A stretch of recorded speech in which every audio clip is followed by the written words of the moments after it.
מפעלות חינוך היום בכלל זה עמותה שמתעסקת גם הקניית ערכים, נורמות התנהגות ומוטיבציית למידה, וגם היכרות וחיבור בין אוכלוסיות ומגזרים שונים דרך הכדורגל.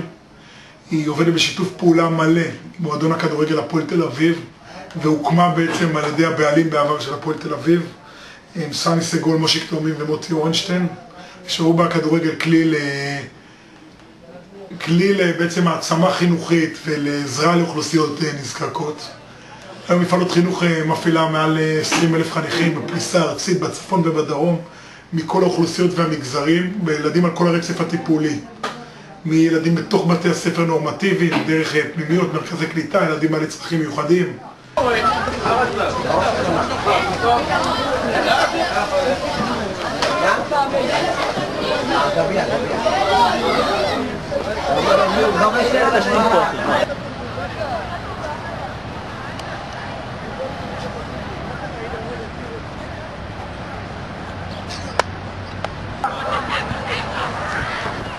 אוקיי, שימו לב, בעוד דקה אנחנו מתחילים את המשחקים. בעוד דקה מתחילים את המשחקים. אני מבקש מהשופטים לתת את הגופיות לאחת הקבוצות ולהתכונן לתחילת המשחק.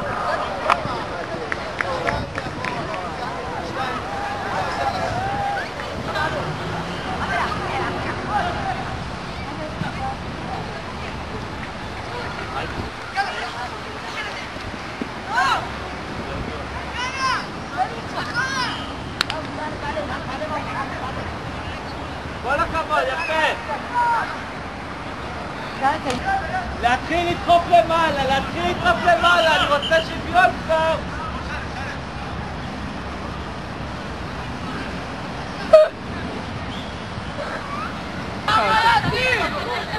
לא, אבל בואו שם...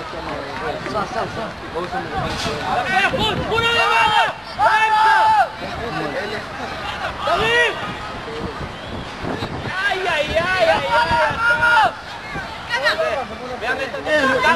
לקחת לו! כל הכבוד! היה סבבה. היה סבבה. כן? מה עם כובש השער? מה הוא אומר?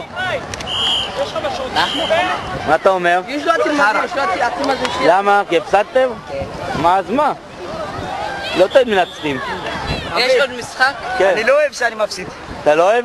אז במבה תשמור יותר טוב. עכשיו במשחק הבא תראה איזה הגן אחר יש לנו, מה זה? למה? רק בהתחלה. איזה טובים, נו תראה איך עובר אותך, אתה עושה ככה. נו, אנחנו לא טובים, אני אמרתי שאנחנו טובים. בסדר, חבר'ה, הייתם... אני יודע, הייתם בהגנה. חבר'ה, אבל לא הייתם גרועים, הייתם בסדר. חבר'ה, מחיאות כפיים.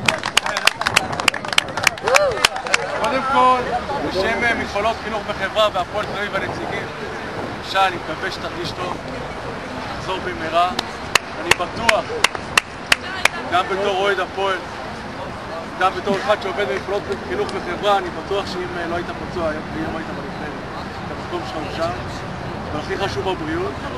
אני חושב ששי, איך שאני רואה את הדברים,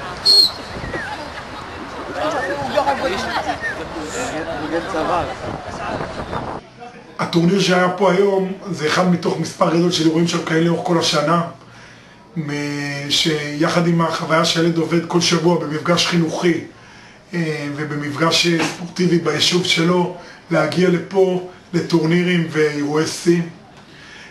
היום הגיעו קבוצות מהצפון וכן קבוצות מנהיגות ספורט של מפעלות חינוך. מפעלות חינוך בעצם מכשירה את דור הביניים שיעבוד איתה, חבר'ה בגילאים של ט', י', י"א, שאמורים מקבלים הכשרת תוכנית של שנתיים. בשנה הראשונה הם עוברים מצד אימוני כדורגל תכנים של מנהיגות, של עוזרי מאמנים, עוזרי מדריכים, עוזרי שופטים, מפעילי ימי ספורט, והמטרה היא ששנה שנייה בצד הכדורגל יתנדבו בקהילה שממנו הם מגיעים ויעזרו לטובת אותם אוכלוסיות ואותם ילדים שזקוקים להם בקהילה.